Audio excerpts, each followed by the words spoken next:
Le parcours, c'est une méthode d'entraînement qui permet de franchir les obstacles dans le milieu urbain ou dans le milieu naturel. C'est une arme qu'on aiguise, on s'entraîne et si un jour il y a un problème, on sait qu'on peut s'en servir.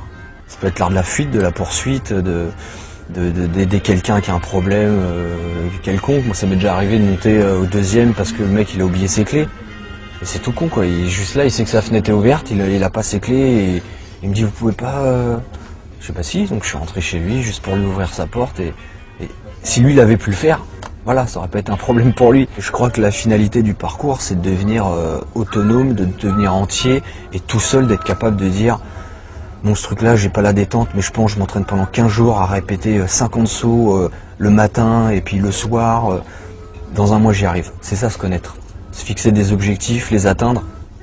Parce que si on n'a pas d'objectif, on bouge dans le vent, on ne sait pas pourquoi on bouge. Et quand on a trouvé un sens à ce qu'on fait, et ben forcément, même si on va dans d'autres domaines qui ne sont pas le parcours, ou d'autres domaines artistiques ou de la vie, et ben on va prendre l'habitude de trouver ce sens. Toutes les questions qu'on peut me poser sur le parcours, de mais pourquoi vous faites ça? C'est quoi là? Comme si le secret était soit dans la philosophie, soit dans le mouvement que tu vas travailler, soit. Mais tu regardes un singe, si tu l'arrêtais au moment où il est en train de faire un saut, tu mets une pause et tu lui dis mais pourquoi tu fais ça? Pourquoi tu bouges? Je pense que le singe, je dirais, et toi, pourquoi tu bouges pas?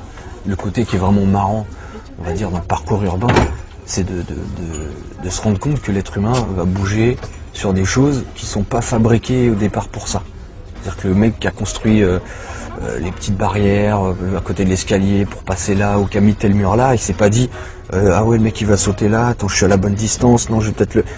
Ils construisent, et nous on arrive à trouver des trucs, comme un jeu de société un peu où tu vas regarder ce qui est possible, ce qui est pas possible, et plus ton regard est juste, et moins tu prends de risques. Quand tu vis un art, peu importe lequel, à fond, forcément ça t'ouvre sur plein d'autres choses, et ça te fait comprendre des choses de la vie, quoi. Le juste milieu, parce que l'excès tue. Donc c'est pareil, mon grand-père me disait toujours ça, il faut user mais pas abuser. C'est des phrases qui me reviennent tout le temps, dans des moments où des fois je me pose des questions, et je me dis mais c'est vrai, ils me l'ont dit. Tu peux pas faire le fou constamment. Tu peux pas jouer avec ton corps comme ça. T'es à un moment obligé de suivre une règle, et il y a des lois de la physique qui font que voilà, t'as beau te dire ouais j'ai pas peur, tu sautes pas de 10 mètres. Tu peux pas sauter de 10 mètres, donc t'es obligé de respecter un entraînement. Et c'est l'entraînement qui va te dire je me sens bien, je peux me dépasser, et de savoir jusqu'où tu as envie d'aller. Je me rends compte qu'entre tout ce que mon père m'a transmis et tout ce que j'ai appris sur le terrain, je me rends compte aujourd'hui qu'il m'a pas menti, qu'il m'a pas dit tiens vas-y David saute de là, t'inquiète tu feras rien, tu te feras pas mal, et il faisait quand même attention à ce que je faisais, il me disait pas de faire n'importe quoi, et voilà quoi, je lui dois tout au final. C'est pas facile quand même quand vous avez un enfant de le voir sauter d'une hauteur et de rester stoïque comme ça, à dire ouais c'est bien mais serre tes jambes un peu parce que là ça va pas, de donner des conseils, alors que moi tout ce que je vois c'est fais attention et tu vas te blesser ou machin, ou j'ai l'impression que les peurs on se les transmet, on peut se transmettre du courage mais on se transmet aussi beaucoup de peur, et on est dans une société aujourd'hui où tout le monde a peur, tout le monde s'enferme à double tour, tout le monde est stressé, comment on veut avoir confiance en des gens comme ça? Et si aujourd'hui la nouvelle génération apprend des choses où ils apprennent un peu à avoir du courage, la confiance en eux, c'est les futurs pères de demain. Donc ces gens-là, quand ils auront 30, 40 ans, ça sera des gens de 40 ans mais qui auront fait du parcours, qui auront eu ces valeurs, donc ils transmettront encore autre chose à leurs fils.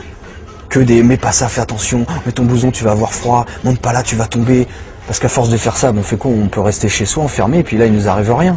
Mais je crois que la vie elle se passe dehors quand même.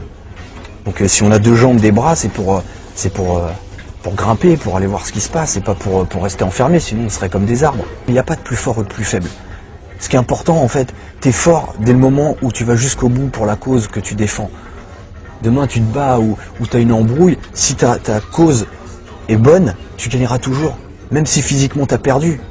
Le gars il t'a descendu physiquement, il t'a cassé les jambes, tu dis ouais tu m'as battu physiquement, mais je reste toujours dans ma tête, tu peux pas rentrer dans ma tête et changer ce qu'il y a dans ma tête. Si moi je te dis que ça c'est comme ça et que je suis sûr de ça, tu ne bougeras pas ça, et c'est ça qui est important.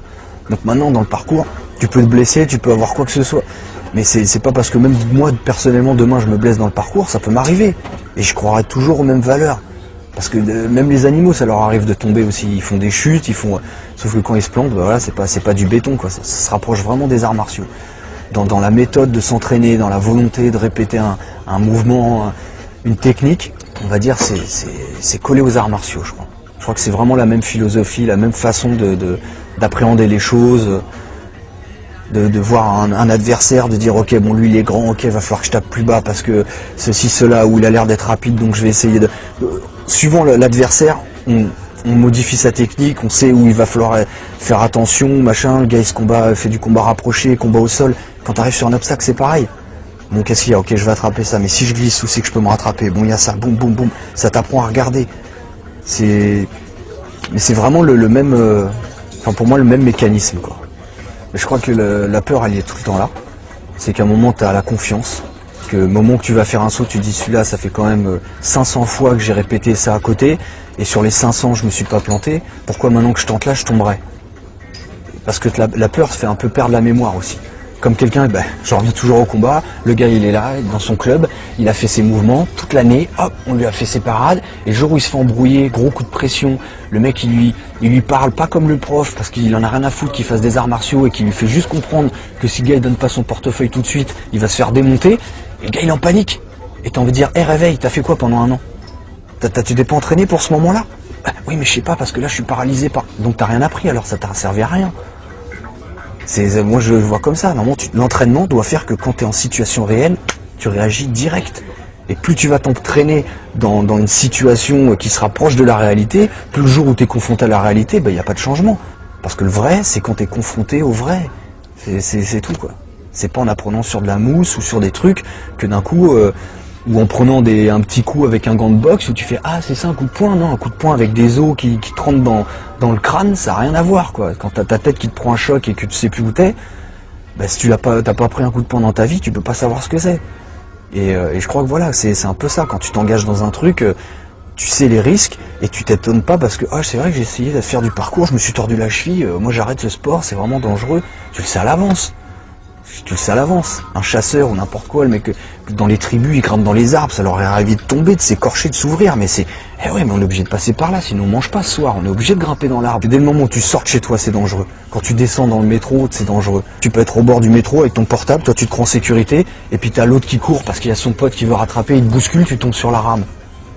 Toi tu voulais pas y aller, mais voilà, ça arrive n'importe quel moment de la journée. Donc quand t'as compris ça, c'est le jour où tu dois partir, tu pars. Donc à un moment fais les choses et vis ce que tu dois vivre et arrête d'être dans des frayeurs. Ah non il faut pas faire ça parce que le gars non moi je fais pas de voiture, moi je conduis pas parce que ça peut être dangereux la voiture, il y a plein d'accidents et puis tu traverses la route, tu te fais renverser. Le gars il s'enferme à double tour chez lui pour pas qu'on rentre et puis il y a une fuite de gaz, tout l'immeuble explose. Il n'y a pas vraiment de trucs à faire pour se protéger du danger ou prendre moins de risques. La vie c'est un risque déjà. La vie c'est un risque permanent. On prend des risques tout le temps. Quand on parle avec des gens, quand on s'engage, quand on donne sa confiance à quelqu'un, on prend un risque. Donc le truc c'est d'être prévenu et puis de vivre avec. Mais les gens qui regardent, ils disent oh, t'as vu il est sur le mur de l'école et tout, il répète, il n'a pas le droit d'être là, ah là là. C'est les gens qui te donnent cette impression que tu fais un truc interdit, mais toi tu dis à quoi là? Là un chat il vient ou un oiseau il se pose sur le truc, tu vas pas lui jeter des pierres. Pourtant c'est un être vivant, il a un cœur à l'intérieur. Pourquoi juste parce que moi je suis une personne et que je peux parler, là vous allez me dire tu sais que t'as pas le droit d'être là, qu'est-ce que tu fous sur le mur? Je sais pas, et toi, qu'est-ce que tu fais à me regarder, toi? Si tu tournes ta tête, en fait, là, et que tu marches tout droit, tu me vois pas. Je te gêne pas. Donc, fais ta route, va là, si t'allais chercher du pain, va acheter ton pain, rentre chez toi, et puis, qu'est-ce que t'as à rentrer dans mon truc? Et en plus, quand tu me parles, tu me perturbes, et ça se trouve, je vais faire le saut et je risque de me planter à cause de toi. Parce que tu m'as énervé à rentrer dans ta discussion, je me concentre sur mon truc, je te regarde, je saute, bam, je me blesse. Et là, tu fais quoi? C'est toi qui vas venir, qui va m'emmener au secours ou machin? Donc, si c'est pas ce que t'as à me dire est pas plus important que ce que j'ai à faire, trace ta route.